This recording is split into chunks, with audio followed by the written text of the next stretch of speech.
Vou vos facer unhas preguntas. Que é o primeiro que vos gusta mirar cando vos riedes? E que é o último que observades no día?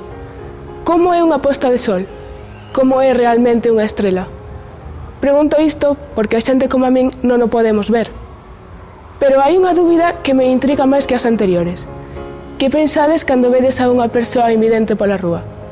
Algúns poredes cara de pena. E máis, algúns xa a teredes agora mentres me escoitades a min. Outros pensaredes que a vida así non pode ser fácil. Crédeme, non é difícil cando non coñeces outra distinta. Nós non vemos, pero temos as mesmas habilidades que a ti. Pero isto, a xente como a min xa o sabe. Non necesita que yo lo repita eu. Para vos, teño outras historias. Atendede. Aquí, todos temos problemas. Eu falo para ti, o que te sentes mal, porque sentes que non encaixas ou porque non podes ver o que os demais ven. Para o primeiro, creo que teño unha solución.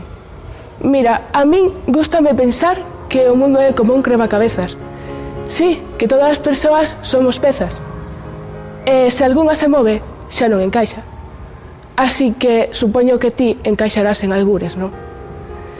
Para a segunda, estou de acordo. Nós non vemos. Pero iso non é un problema. Agarda, non pares isto. Non te estou contando o mesmo tópico de sempre. Non é un problema, porque nos percibimos a realidade de outra maneira. Mentres outros ven caras bonitas, ti escoitas voces bonitas. E escoítalas con atención, porque para ti non existen as apariencias. Porque mentres outros ven o sol, a chuvia ou a néboa, nos sentimos o frío e o calor moito máis ca eles. E agora ven o turno doutra reflexión moi importante. Unha reflexión que estou segura de que pensaches moitas veces. Cal é o meu futuro? Eu só che podo dicir que o teu futuro é o que ti queres que sexa. Porque ti és o encargado de poñerte mans a obra no que queres. Os soños están para algo, e están para seguilos. Que sería un mundo no que todo o mundo tivese o que quixese ter? Sería moi aburrido. Porque a vida consiste niso. Consiste en porse metas e tentar chegar ata elas. E se me aceptas un consello, non te rindas. Xa sabes que cando se pecha unha porta, ábrese unha ventá.